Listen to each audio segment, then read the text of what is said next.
जय हिंद दोस्तों, स्वागत है आपका अपना चैनल टीचिंग करियर सेंटर पे। तो चलिए आज के इस वीडियो में जिस तरह हम लोग ज्ञान बिंदु का जो है बिहार दरोगा के लिए होमवर्क सीरीज देख रहे थे और ये बिहार दरोगा बैच का होमवर्क सीरीज है, हमने आपको बता दिया है। और ये जो है आज आपका बैच जो है नंबर 3 का चलेगा। इससे पहले हमने 1 और 2 आपको करवा रखा है। अगर आपने नहीं देखा है तो एक बार जाके जरूर देखिएगा और इसका PDF जो है आपको टेलीग्राम लिंक पर मिल जाता है। और कल जो है आपको गुड न्यूज़ मिला था, क्योंकि आपका जो है बिहार पुलिस का न्यू वैकेंसी आ गया है। लगभग जो है 19,838, तो इनको 20,000 लेके ही चलिए। 20,000 सीटों पर आपका वैकेंसी दे दिया है। और जिस तरह पहली बार आपको हम तैयारी किए थे, एकदम शुरू से लेके आज तक लास्ट तक आपके साथ रहे थे, उसी तरह पूरा यूट्यूब पर फ्री वीडियो रहेगा आपके लिए। और यह वीडियो कब से होगा ये हम आपको बता देंगे, लेकिन आज से पर डे जो है बिहार पुलिस का 50 इंपॉर्टेंट जीके का क्वेश्चन शाम को 8 PM में जो है आपको अब डेली मिलता रहेगा। और उसके बाद जो है जितना भी प्रीवियस ईयर का क्वेश्चन हुआ है वो भी आपको मिल जाएगा। तो चलिए बिना देरी का हम लोग इस सेशन को शुरुआत करते हैं।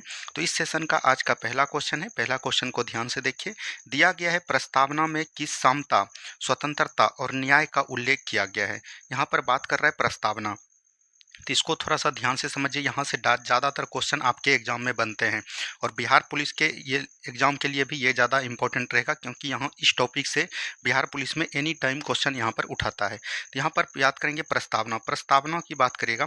प्रस्तावना को प्रस्तुत किसके द्वारा किया गया था, तो याद रखनी है जवाहरलाल नेहरू के द्वारा। क्या बोलेंगे, जवाहरलाल नेहरू के द्वारा। और कब किया गया था, 13 दिसंबर 1946 को किया गया था। ठीक है।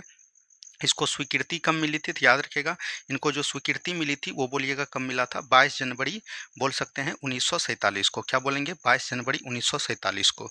अब यहाँ पर थोड़ा सा ध्यान से समझिए। तो इसमें जो है समता की बात की गई है, यानी समानता, इसको समानता पढ़ते हैं, समानता। और उसके बाद यहाँ पर दिया गया है स्वतंत्रता। क्या बोलेंगे, स्वतंत्रता। और उसके बाद दिया गया है न्याय।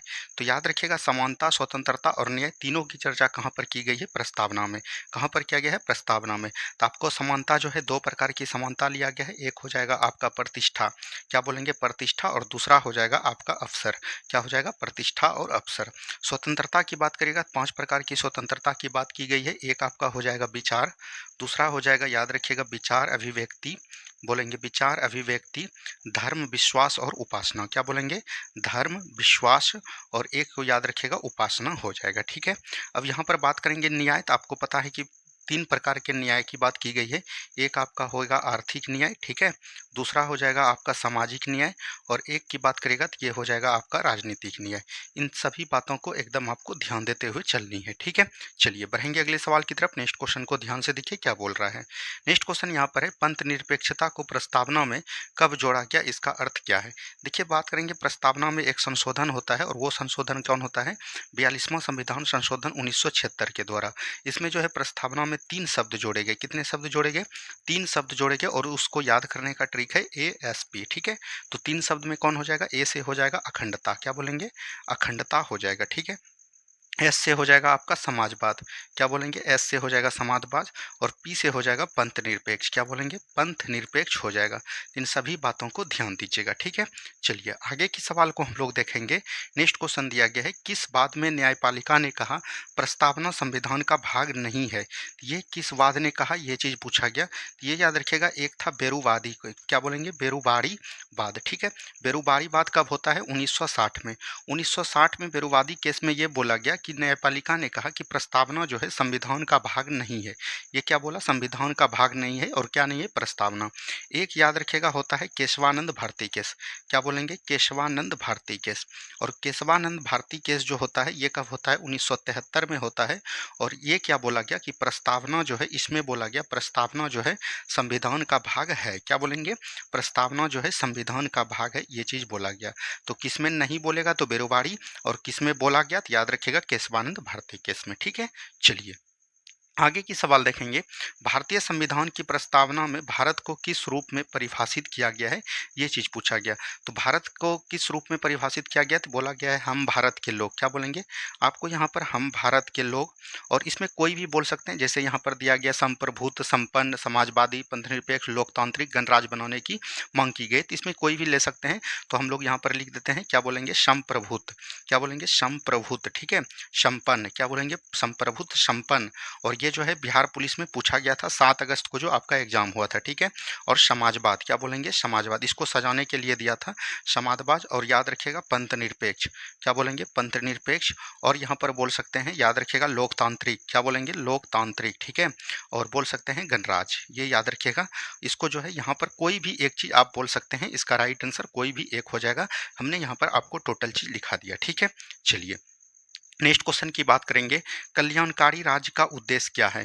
ये चीज़ पूछा गया कि कल्याणकारी राज्य का उद्देश्य क्या है, तो याद रखिएगा इसका जो उद्देश्य है समाजवाद में आता है। किस में आता है, समाजवाद में आता है, ये चीज़ ध्यान दीजिएगा। और कल्याणकारी राज्य का मतलब होता है, याद रखिएगा, बोल सकते हैं सभी को समान लेना। और कल्याणकारी राज्य की बात कहाँ पर की गई है, याद रखिएगा इसका जो है बोल सकते हैं संविधान के भाग 4 में बात किया गया है। और संविधान भाग की 4 को कहाँ से लिया गया है, याद रखनी है, आयरलैंड के संविधान से लिया गया है। और आयरलैंड की बात करिएगा, आयरलैंड ने कहाँ से लिया है, स्पेन से लिया है। और इसमें किसकी चर्चा की गई है, डीपीएसपी यानी कि बोल सकते हैं राज्य के नीति निर्देशक सिद्धांत की बात की गई है। इसमें आर्टिकल की बात करेगा तो आर्टिकल 36 से लेके 51 तक आता है, ठीक है। तो यहाँ पर से थोड़ा सा आपको ध्यान से समझना है। आर्टिकल 36 में क्या है, याद रखिएगा, राज्य के नीति निर्देशक सिद्धांत की परिभाषा की गई है। 37 में क्या है, ये याद रखिएगा, राज्य के नीति निर्देशक सिद्धांत जो है न्यायालय में अपरिवर्तनीय नहीं होगा। 38 में बोला गया है लोक कल्याणकारी की बात, किस में बोला गया है, 38 में बोला गया है लोक कल्याणकारी की बात। 39 में क्या बोला गया है, निःशुल्क सहायता, निःशुल्क विधिक सहायता, ठीक है। उसके बाद 40 में क्या बोला गया है, ग्राम पंचायत। 41 में क्या बोला गया है, कुछ दशा में सरकारी सेवा। 42 में क्या बोला गया है, न्याय संगत विधियां, या बोल सकते हैं प्रस्तुति सहायता या मातृक सहायता, जो भी बात करेगा। 43 में क्या है, याद रखिएगा, निर्वाह योग्य मजदूरी, ठीक है। यहाँ पर 43 के क पूछेगा तो याद रखिएगा कुटीर उद्योगों को बढ़ावा देना। 43 का ख भी पूछा जाता है तो याद रखिएगा सहकारी समिति। 44 में क्या है, याद रखनी है समान सिविल संहिता, ठीक है। 45 में क्या है, याद रखनी है 5 वर्ष के या 6 वर्ष के कम बच्चे को माता पिता का अधिकार है कि उसको शिक्षा देना और उसके स्वास्थ्य की देखभाल करना। 46 में क्या है, SC ST का प्रबंध है। 47 में क्या है, पोषण स्तर को बढ़ावा देना या मादक पदार्थ पर नियंत्रण करना। 48 में क्या है, याद रखनी है, 48 में बोलेंगे कृषि एवं पशुपालन है। 48 के क में क्या है, पर्यावरण एवं वन्य जीवों का संरक्षण है। 49 में क्या है, राष्ट्रीय स्मारक का संरक्षण। और 50 में क्या है, कार्यपालिका और न्यायपालिका का लगनौ यानी पृथकीकरण। 51 में क्या है, अंतर्राष्ट्रीय विदेशी शांति या अंतर्राष्ट्रीय समझौता, जो भी बात कर सकते हैं। 51 अनुच्छेद तक आता है डीपीएसपी में और भाग 4 में। इसको एकदम घोर के आप लोग पी लीजिएगा और हम आपको करवा देंगे, ठीक है। चलिए नेक्स्ट क्वेश्चन की बात करेंगे। नेक्स्ट क्वेश्चन यहाँ पर दिया गया है, भारतीय संविधान को एक पवित्र दस्तावेज किसने कहा है, ये चीज़ पूछा गया। तो याद रखिएगा इसको किसके द्वारा बोला गया है, डॉक्टर भीमराव अंबेडकर जी के द्वारा। क्या बोलेंगे, डॉक्टर भीमराव अंबेडकर जी के द्वारा। तो ये चीज़ ध्यान दीजिएगा, ठीक है। अब देखिए डॉक्टर भीमराव अंबेडकर ने जो है संविधान का आत्मा भी बोला है। क्या बोला है, संविधान की आत्मा। और संविधान की आत्मा किस आर्टिकल को बोला है, तो आर्टिकल 32 को।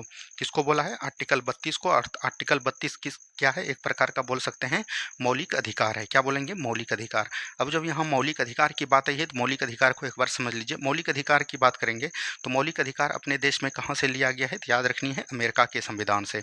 क्या बोलेंगे, अमेरिका के संविधान से। जितने भी प्रश्न बनते हैं आप पूरा डिस्कशन देखिए, एक भी प्रश्न आपका बाहर नहीं जाएगा। आप जाके सेट किसी भी सेट को उठा के मारिएगा, आपका नंबर जरूर इंक्रीज होगा। बस आपको है कि ईमानदारी पूर्वक सेट को देखना है और टोटल क्वेश्चन को लिखना है, ठीक है। अमेरिका से लिया है और इसकी चर्चा जो है संविधान के भाग 3 में है। और बोल सकते हैं इसको जो है संविधान का मैग्ना कार्टा भी बोला जाता है। संविधान में पूछा जाएगा कि किस भाग को मैग्ना कार्टा कहा जाता है संविधान को, तो भाग 3 का। इसमें आर्टिकल 12 से लेके कहाँ तक वर्णन किया गया है, आर्टिकल 35 तक।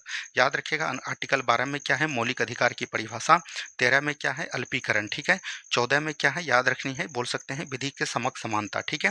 15 में क्या है, धर्म जाति लिंग के आधार पर किसी में भेदभाव नहीं किया जाएगा। 16 में क्या है, लोक नियोजन में अफसर की समानता। 17 में क्या है, अस्पृश्यता का अंत। 18 में क्या है, उपाधियों का अंत। 19 में क्या है, अभिव्यक्ति की स्वतंत्रता। 20 में क्या है, दोष सिद्धि के विरुद्ध संरक्षण। 21 में क्या है, प्राण एवं दैहिक स्वतंत्रता। 22 में क्या है, गिरफ्तारी के विरुद्ध संरक्षण। 23 में क्या है, बेगारी प्रथा या बलात्श्रम। 24 में क्या है, 14 वर्ष के कम बच्चे को कारखाना में शामिल नहीं करनी है। 25 में क्या है, याद रखिएगा धार्मिक अंतःकरण की स्वतंत्रता। 26 में क्या है, धार्मिक कार्यों का प्रबंधन। 27 में क्या है, याद रखिएगा धार्मिक कार्य पर कोई भी आप धन इकट्ठा कर रहे हैं तो उस पर टैक्स नहीं दिया जाएगा। 28 में क्या है, कोई भी विद्यालय सरकारी पैसे से चल रहा है तो वहाँ पर धार्मिक शिक्षा नहीं दी जाएगी। 29 में क्या है, अल्पसंख्यक वर्गों के हितों का संरक्षण।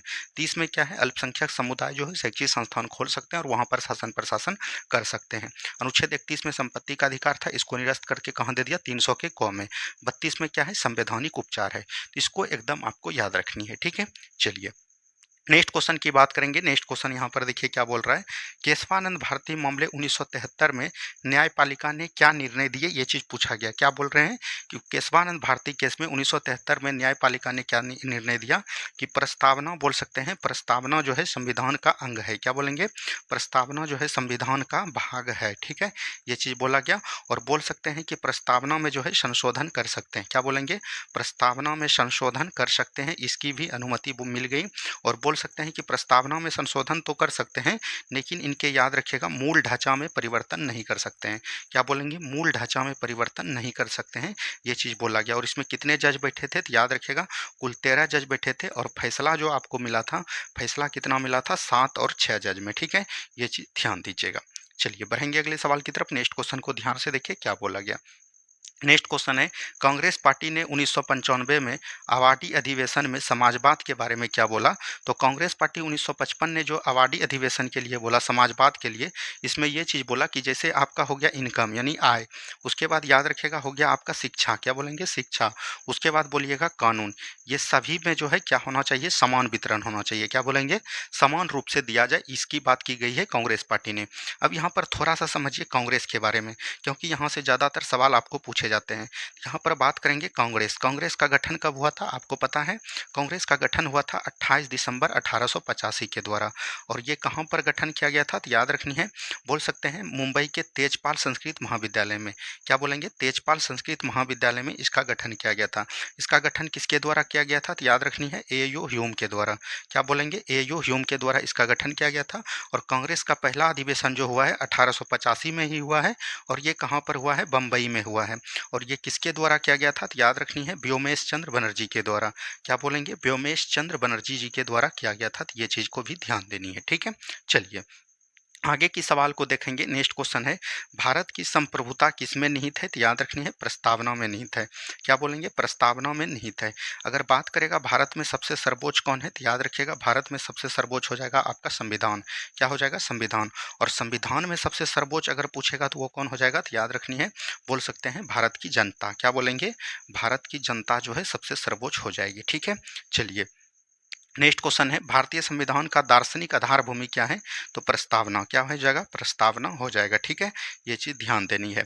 यहाँ पर जो हमने आपको टोटल जो है प्रस्तावना से जितने भी क्वेश्चन पूछे थे, अब जो है प्रस्तावना से लगभग क्वेश्चन आपका बाहर नहीं जाएगा, ठीक है। अब यहाँ पर आपको दिया गया है भारतीय वायुसेना दिवस कब मनाते हैं। तो वायुसेना दिवस हम लोग बोलते हैं इसको एयरफोर्स। क्या बोलते हैं, एयरफोर्स बोलते हैं। और एयरफोर्स हम लोग कब मनाते हैं, तो याद रखनी है 8 अक्टूबर को मनाते हैं। कब मनाते हैं, 8 अक्टूबर को। यहीं आपको पूछा जाएगा थल सेना दिवस। क्या बोलेंगे, थल सेना दिवस। यहीं पर आपको पूछा जाएगा नेवी डे। क्या बोलेंगे, नेवी यानी कि बोल सकते हैं जल सेना दिवस। थल सेना दिवस की बात करेगा या स्थल सेना दिवस, इसको लिख लीजिए। स्थल सेना दिवस की बात करेगा तो ये कब मनाते हैं, 15 जनवरी को मनाते हैं। कब मनाते हैं, 15 जनवरी को मनाते हैं। और नेवी की बात करेगा तो नेवी का डे कब मनाते हैं, 4 दिसंबर को मनाते हैं। ये तीनों आपके एग्जाम में पूछे गए। और इन तीनों का सर्वोच्च अधिकारी कौन होता है, सीडीएस होता है। कौन होते हैं, चीफ डिफेंस, ये बोल सकते हैं स्टाफ, ठीक है। और सबसे प्रथम अगर पूछेगा कि सीडीएस भारत के कौन थे, तो वो हो जाएगा बिपिन रावत। कौन बोलेंगे, बिपिन रावत हो जाएंगे। और अभी अगर वर्तमान में पूछेगा तो कौन हो जाएगा, तो याद रखिएगा अनिल चौहान हो जाएंगे। कौन हो जाएंगे, अनिल चौहान। और सीडीएस का अध्यक्ष कौन होता है, हेड कौन होता है, तो याद रखिएगा बोल सकते हैं गृह मंत्री, सॉरी रक्षा मंत्री। क्या बोलेंगे, रक्षा मंत्री। जैसे अभी रक्षा मंत्री कौन हो जाएगा, तो ये हो जाएगा, याद रखिएगा रक्षा मंत्री जो है अभी आपका कौन है, राजनाथ सिंह है, लगभग उन्हीं वही हो जाएंगे। और इनके बाद जो प्रमुख हो जाएगा वो कौन हो जाएंगे, राष्ट्रपति हो जाएंगे, ठीक है। ये चीज़ ध्यान देनी है। चलिए नेक्स्ट क्वेश्चन की बात करेंगे, सुभाष चंद्र बोस सिंगापुर में आज़ाद हिंद फौज के सर्वोच्च सेनापति कब नियुक्त हुए। ये चीज़ बोला गया, आज़ाद हिंद फौज के जो है सर्वोच्च सेनापति कब नियुक्त हुए, तो ये तो हो जाएगा 1943 में।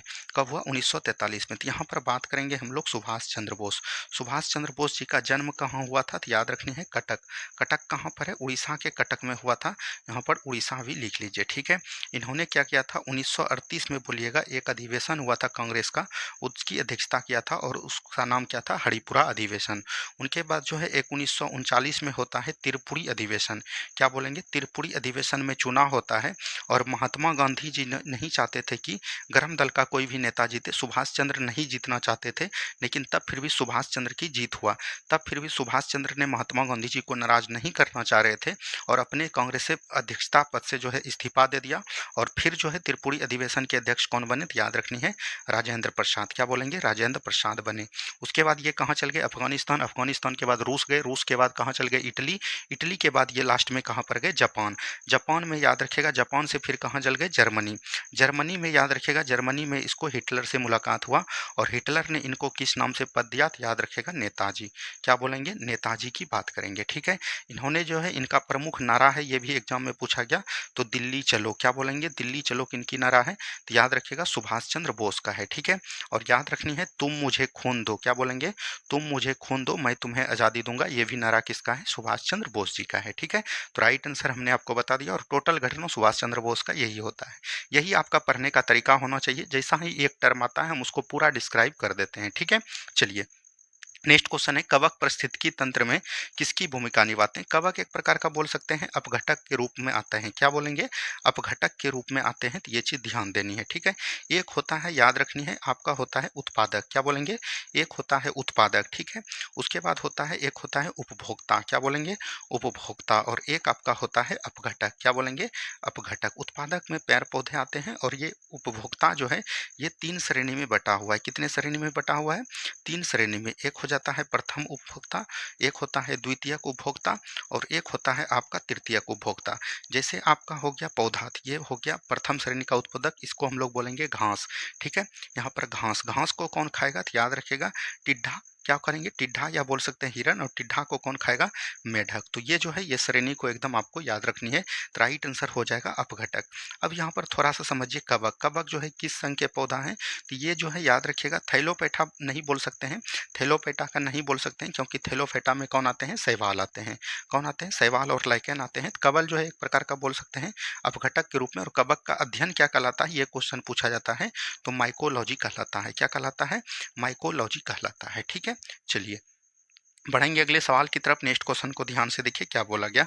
नेक्स्ट क्वेश्चन है, बुर्जहोम तथा गुप्तकलार कश्मीर स्थल में नवपाषाण काल के किस प्रकार के प्रमाण मिले हैं, ये चीज पूछा गया। तो याद रखिएगा इसका राइट आंसर हो जाएगा गर्तावास।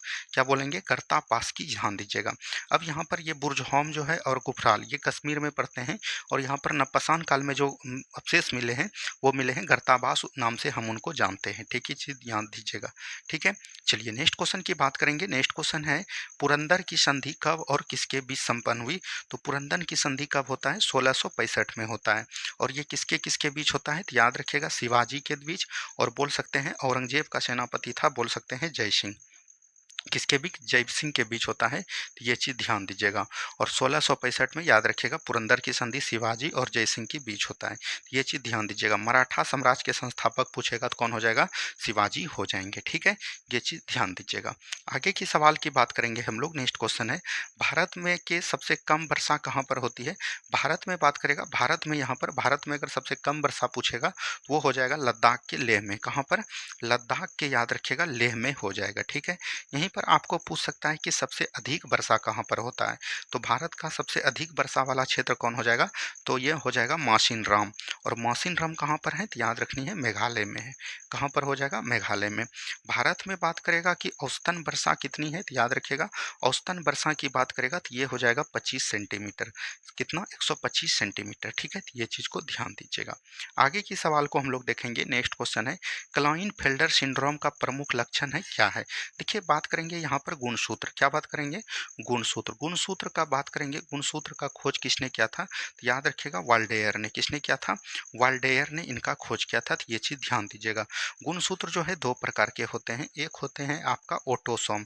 क्या होता है, ऑटोसोम। और एक होता है एलोसोम। क्या बोलेंगे, एलोसोम। एटोसोम जो होता है ये कितना होता है, 44 यानी 22 जोड़ी।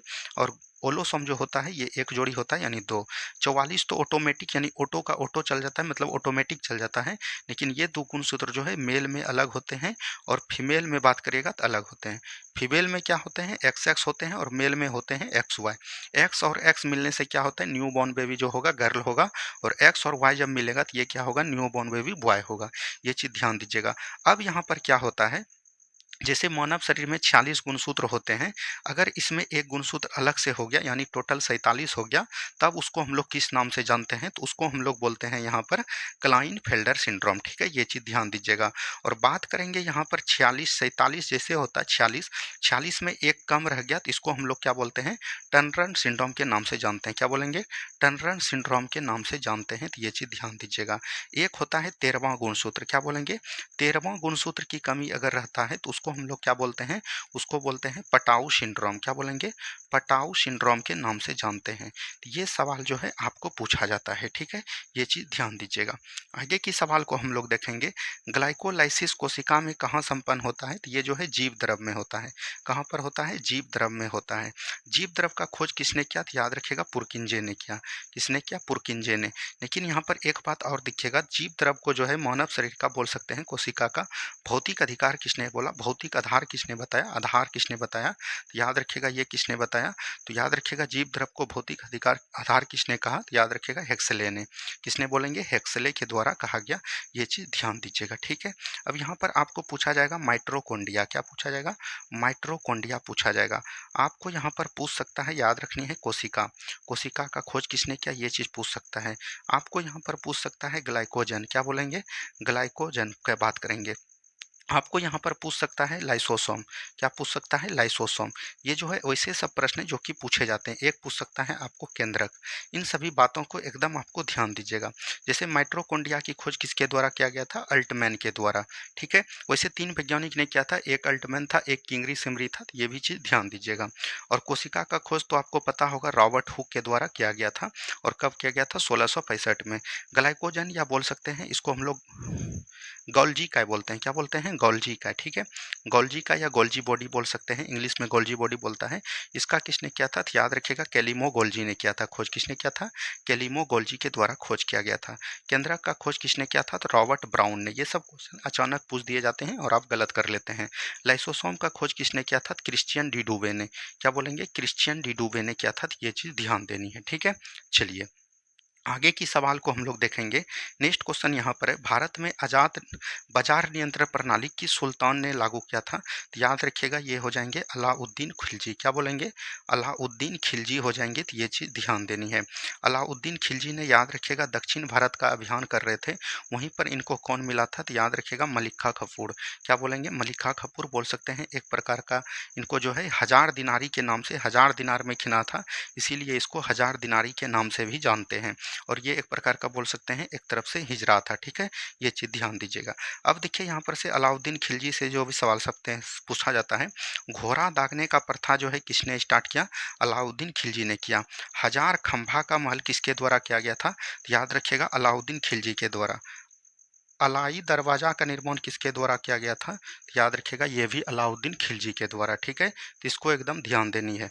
और यहाँ पर पूछा जाएगा कि आपको याद रखिएगा, इसने जो है सेना को बोल सकते हैं, सेना को जो है नगद वेतन किसने देना प्रारंभ किया था, तो ये भी अलाउद्दीन खिलजी ने। सिकंदर ए सानी की उपाधि किसने धारण किया था, यह भी हाल ही में जो SSC GD का एग्जाम हो रहा था वहाँ पर 2-3 शिफ्ट में ये क्वेश्चन पूछा गया, तो ये किसको दिया गया था, अलाउद्दीन खिलजी को। तो ये चीज़ एकदम आपको ध्यान दीजिएगा। ठीक है, चलिए बढ़ेंगे अगले सवाल की तरफ। नेक्स्ट क्वेश्चन को ध्यान से देखिए क्या बोल रहा है।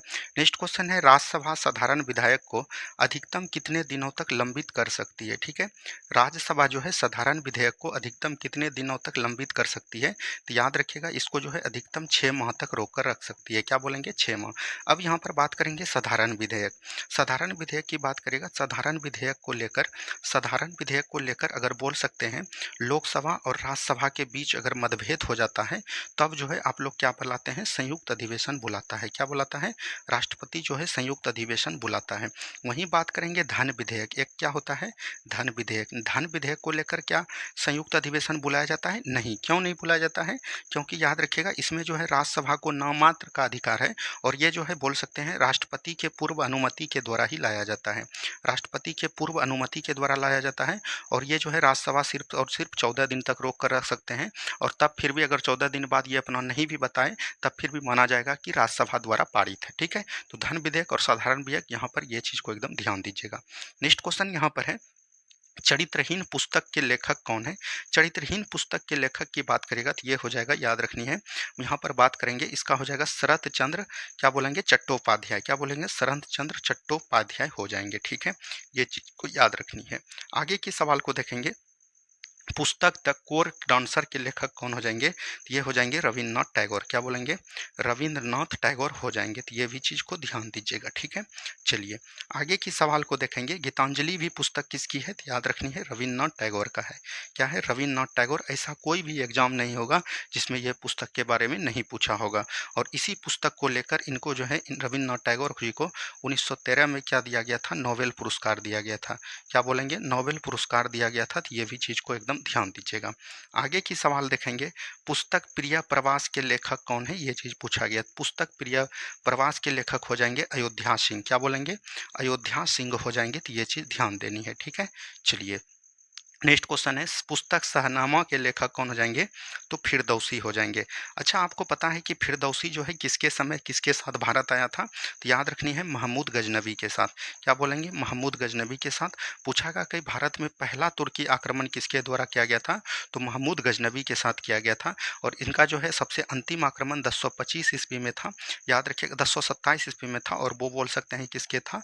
सोमनाथ मंदिर के विरुद्ध था। ठीक है, तो ये चीज़ ध्यान दीजिएगा। फिरदौसी इनके साथ भारत आया था और एक याद रखिएगा अलबरूनी। क्या याद रखेंगे? अलबरूनी। ठीक है, अलबरूनी को याद रखिएगा और एक याद रखिएगा उतबी। क्या याद रखेंगे? उतबी। ये तीन ऐसे रचनाकार थे, याद रखिएगा किसके साथ आए थे? मोहम्मद गजनबी के साथ। इसमें कि याद रखिएगा अलबरूनी का प्रमुख रचना है, क्या बोलेंगे? किताब उल हिंद। क्या बोलेंगे? किताब उल हिंद जो है किसकी रचना है? तो ये अलबरूनी की रचना है। ठीक है, चलिए नेक्स्ट क्वेश्चन है, पुस्तक मेरा वतन के लेखक हैं। पुस्तक मेरा वतन के लेखक हो जाएंगे विष्णु प्रभाकर। क्या बात करिएगा? इसका हो जाएगा विष्णु प्रभाकर हो जाएंगे। ठीक है, चलिए नेक्स्ट क्वेश्चन की बात करेंगे, पुस्तक ग्राम पंचग्राम के लेखक कौन हो जाएंगे? पुस्तक पंचग्राम का बात करेगा तो ये हो जाएंगे ताराशंकर बंदोपाध्याय। क्या बोलेंगे? ताराशंकर बोल सकते हैं यहाँ पर बंदोपाध्याय हो जाएगा। ठीक है, तो ये चीज़ को भी ध्यान दीजिएगा। आगे का सवाल देखिएगा, पुस्तक विसर्जन के लेखक कौन हो जाएंगे? विसर्जन किसका है? तो याद रखनी है रविन्द्रनाथ टैगोर जी का है। ठीक है, ये चीज ध्यान दीजिएगा। पुस्तक चित्रा भी इन्हीं का है, रविन्द्रनाथ टैगोर का है। किसका है? रविन्द्रनाथ टैगोर जी का है। नेक्स्ट क्वेश्चन यहाँ पर दिया गया है, रचना द वेस्ट लैंड के रचनाकार कौन हो जाएंगे? तो याद रखिएगा इलियट हो जाएंगे। क्या हो जाएंगे? इलियट हो जाएंगे। ये आज हमने आपको 30 क्वेश्चन कराए। आपको डिस्कस कैसा लगा? जितने भी छात्र बिहार पुलिस की तैयारी कर रहे हैं सभी जो है चैनल को सब्सक्राइब कर लीजिएगा। आपके लिए बहुत ज़्यादा जो है कंटेंट यहाँ पर लाया जाएगा और सभी यूट्यूब पे फ्री दिया जाएगा और इस तरह का डिस्कस आपको कहीं नहीं मिलेगा, ये आप पता कर लीजिएगा जाके। ठीक है, धन्यवाद। मिलते हैं हम लोग नेक्स्ट वीडियो में। जय हिंद, जय भारत।